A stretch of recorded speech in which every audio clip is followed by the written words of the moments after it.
జబర్దస్త్ ఖతర్నాక్ comedy show సరదా శుక్రవారంలో ఇప్పుడు అతి మంచితనం ఎక్కువ అయితే అది మనల్ని ముంచుతుంది కూడా అంటున్నాడు మన రామ్ ప్రసాద్. ఇలా ఎందుకు అంటున్నాడు తెలియాలంటే స్కిట్ చూడాల్సిందే. So let's welcome R Ram Prasad along with Steve.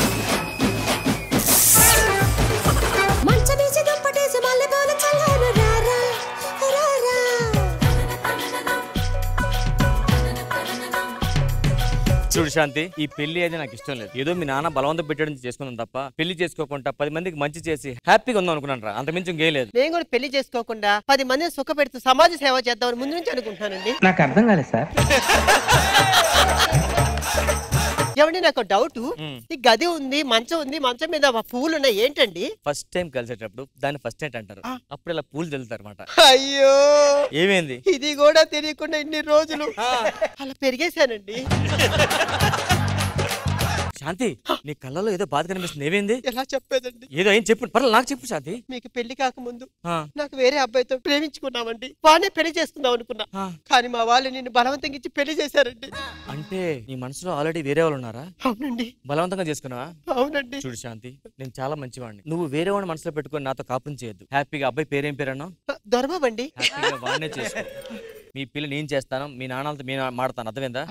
నువ్వు హ్యాపీగా ఉండు, జాగ్రత్తగా వెళ్ళు. ఇగో ఖర్చు డబ్బులున్నా లేదో, ఇగో ఈ 10,000 తీసుకో. 10,000? ఎప్పుడు ఇంత డబ్బులు చూడలేదండి నేను.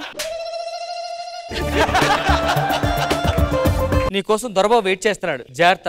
అప్పుడప్పుడు ఫోన్ చేస్తుండు. ఏ కష్టం వచ్చినా ఈ మంచి సుధాకర్ మర్చిపోద్దు. అర్థమైందా? నీ కోసం వెయిట్. ఏంటో రా, సమాజంలో చాలా కష్టాలు ఉంటాయి. అన్ని కష్టాలు నేను తీసుకోవాలంటే నా వల్ల కావట్లేదు. సుధాకర్ గారికి పెళ్ళైందిగా. సుధాకర్ ఆయరా, పెళ్లికి రావడం కుదరలేదురా. చెల్లమ్మ ఎక్కడుందో చూపిస్తే ఒకసారి చూసి వెళ్ళిపోతాను రా. చెల్లమ్మ ఆగండి రా. ఏమైందిరా? చెల్లెమ్మ తను ప్రేమించినోడితో వెళ్ళిపోతాను నేనే పంపించేశాను రా. పెళ్ళాన్ని ఇచ్చి పంపడం ఏంట్రా? నీ మంచితనం తగలయ్యా. అది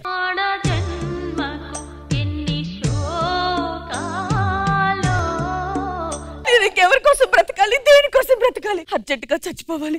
అర్జెంట్ అర్జెంట్. ఏమైందమ్మా? బాత్రూమ్ వెళ్ళాలేమో. ఇక్కడ దగ్గరలో చెరువు ఉందండి? లేదండి. పోనీ రైల్వే ట్రాక్? నాకు అర్థమైంది, మా ఇంట్లో వాష్రూమ్ ఉంది, వాడుకోండి. నేను అడిగింది సూసైడ్ కి. సూసైడ్ అయితే చెరువు ఆ సైడ్ అండి. ఏమైందమ్మా ఇంతకి? నా కలలు, ఆశలు, కోరికలు అన్ని చెరువులో పడి కొట్టుకుపోతున్నాయి. అందుకని దూకి వెతుక్కోవాలా, తీర్చుకోవాలి. కానీ ఏంటమ్మా నువ్వు అది? అసలు ఏమైందమ్మా? ఎందుకు చచ్చిపోవాలనుకుంటున్నావు? ఏమైందా? అబ్బకబ్బక నాకు పెళ్ళైంది. పెళ్ళైన రోజైనా అమ్మ కూడా చచ్చిపోయాడు. నేను చేసుకున్నందుక ఒక ఆడదాన్ని బాధపడతాడు, వీలుంటే సాయం చేయండి. నీకు ఏమేమి చెప్పాం, ప్రాబ్లం ఏంటి చెప్పు. పెళ్ళైన నా మగుడు సుబ్బారావు గారింటికి వెళ్ళి మాట్లాడతానని వెళ్ళాడు. వెళ్ళిన టైంలో పిడుగు పడి చచ్చిపోయాడు. మరి సుబ్బారావు ఏమాడు? అప్పుడు మా ఇంట్లో ఉన్నాడు. ఏదో తేడాగా ఉందేంటి? మీ ఇంట్లో ఎందుకున్నాడు? అంటే అక్కడ పిడుగు పడిద్ది, మా ఇంటికి రావద్దని చెప్పడానికి వెళ్ళాడు. ఈ విషయం తెలియక మా ఆయన వెళ్ళి పిడుగు పడి పడేల్ పడేల్ చచ్చిపోయాడు. దానికోసం నువ్వెందుకు చచ్చిపోవడం అమ్మా? దానికోసం ఎందుకు చచ్చిపోవాలా? ఒక మొగుడు లేని ఆడదాన్ని ఎవడు సాకుతాడు? మొగుడు లేని ఆడదాన్ని చూస్తే ఎవరైనా అంటారే తప్ప రామ్మ. నేను అట్ట కూడా ఎవడు చూడ్డు, ఎవడు కనుకొట్ట. నేను చూసారా, ముగ్గురు మగాలు ఒక ఆడదాన్ని చంపేస్తున్నారు. ఆగమ్మా, దానికోసం చచ్చిపోదాం అనుకుంటున్నా? నిజంగా ఇది అదే సమస్య అయితే నేను నిన్ను పెళ్లి చేసుకుంటాను. ఇప్పుడే పిల్లని పంపించా మంచితనం. ఇదేంటి? అరే అది మంచితనంతో పంపించాను, ఇది మంచితనంతో చేసుకుంటున్నాను. అందులో తప్పే ఉందిరా. నా మాటినరా, దాన్ని చూస్తే ఎలా నువ్వు చచ్చిపోతావురా తర్వాత. పర్వాలేదురా. రాయిని ఆడది చేసిన రాముడివా, గంగను తలపై శివుడివా. ఆలోచించరా ఒక్కసారన్నా? ఆలోచించాను రా, తనకు లైఫ్ ఇచ్చేసాను అంతే. ఇచ్చేసావా? అర్లే నీ కర్మ. వెళ్ళండి, వెళ్ళిపోతాంలే. ఒక వారం తర్వాత నా ఇంట్లో ఉండే అర్హత లేదా నీకు? ఆయన ఎవరో పెళ్లి చేసుకుని నా దగ్గరికి వచ్చావు, రేపు పొద్దున్న నన్ను వదిలేవన్న గ్యారంటీ అంటే? నేను పెళ్ళని ఆడదానని వాడి దగ్గర నుంచి లేసి వచ్చాను, నీకు తెలీదా?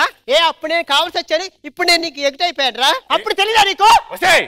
రాత్రి 12 గంటలకి ఎక్కడికి వెళ్ళవే? 12 గంటలకి లేటుగా వస్తే అది తప్పు అనుకుంటావా? మరి ఈ పూలేంటి ఇలా నలిగిపోయాయి? ఈ అంటే పూలే నువ్వు టచ్ చేయకుండా పూలు నలిగా అనడానిక? అవును. అటు తిరిగి పడుకున్నా నలిగాయి. అటు తిరిగి పడుకుంటే పర్లేదే, అవే బయటికి. ఏంటో రెచ్చిపోతున్నావు? నువ్వు తక్కువ తిన్నావా? ఆ చీర ఆ లంగం మన కొప్ప మీద పడింది, అది ఎవరిది అంటావు? అవును, ఎవరియో ఆరేసుకున్న బట్టలు గాలికి ఎగిరి మన ఇంట్లో పడ్డాయి, దానికి అనుమానిస్తావా? మన ఇంటి దగ్గర కిలోమీటర్ వరకు ఏ కొంప లేదు, ఏ కొంపల నుంచి వచ్చి ఇక్కడ దూరిందంట. నువ్వు మంచోడు అనుకొని బంగారు లాంటి సుధాకర్ దగ్గర నుంచి వచ్చేసాను. ఈ రోజు తెలిసిందిరా అనుమాన పక్షి. అయితే వెళ్ళా సుధాకర్, ఇంట్లోనే ఉండు. నువ్వు కాదన్నా కూడా నేను అక్కును చేర్చుకోవడానికి నా సుధాకర్ ఉన్నాడురా. మార్కెట్కి వెళ్ళొస్తాను, ఇల్లు జాగ్రత్త, అంట్లని తోమేసి రెడీగా ఉంచు. సుధాకర్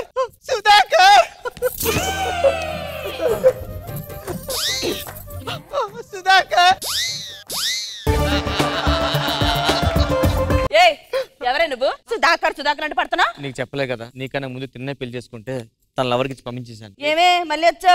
ఇదేమిటండి? నువ్వు పోయాక ఖాళీగా ఉండదని చెప్పి చిత్రలేఖనం చేసుకున్నాను. ఖాళీగా ఉన్నానని చేసుకున్నావా? అదే. ఓహో, రెండో పెళ్ళామా? నువ్వేమైనా మొదటి పెళ్ళానవా?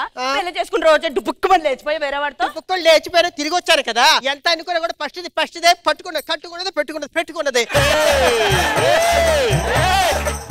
ఏంటి ఎక్కువ మాట? ఎవరు పెట్టుకుంది? అమ్మని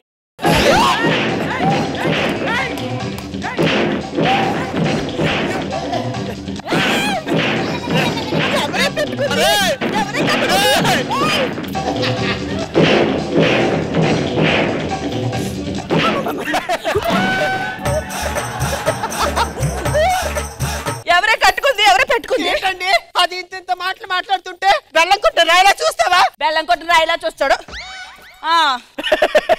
500 అండి, పెంచారు రేటు. ఏం మాట్లాడుతున్నావురా? మీరేం టెన్షన్ పడద్దు, కొన్ని రోజులు ఇద్దరు ఇక్కడే ఉండండి, అర్థమైందా? శాంతి, ఏంటి ఎంత పొడుగు వచ్చింది ఇది? ఏంటి ఇలాగ అయిపోయావు? శాంతి, ఎవరితను? ఇంకెవడంటావే? తెచ్చిపోయింది కదా, ఆడి కోసం ఉంటుంది. దొరబాబు, ఎస్ నేనే. ఇప్పుడే గొడవ అయింది, వదిలిచ్చేసాను, చూసుకోవట్లేదన్నా? అవునండి. నేను వదిలి ఉండలేకపోతున్నాను శాంతి. ఉండలేకపోతే అతికించుకొని తీసుకెళ్ళు. నీకెందుకమ్మా, నీకెందుకు? ఎవరాడు?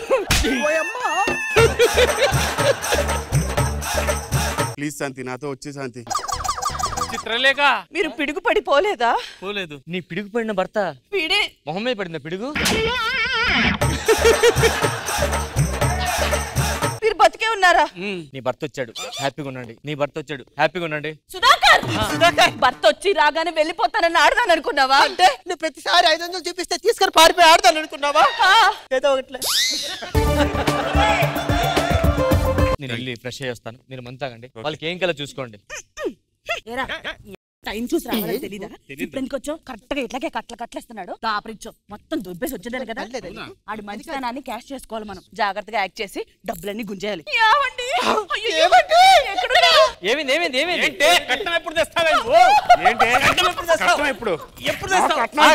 సరే, ఎంత మంచి పిల్లల నుంచి కూడా కట్నం ఏంటండి? ఎంత ఇవ్వాలి కట్నం చెప్పండి? 10 లక్షలు. నీకెంత ఇవ్వాలండి? 15 లక్షలు. ఆ డబ్బులు నేను ఇస్తాను. పిచ్చోడా, ఏంట్రా ఇచ్చేది? వీళ్ళిద్దరు కలిసి నిన్ను మోసం చేస్తున్నారా? ఏం చేస్తారో చూడరా. వాళ్ళిద్దరు కలిసి మాట్లాడుకుంటున్నారు, నిన్ను మోసం చేసి డబ్బులు తీసుకోవాలనుకుంటున్నారా? నా మంచితనాన్ని మోసం చేద్దాం అనుకుంటున్నా. నేనా?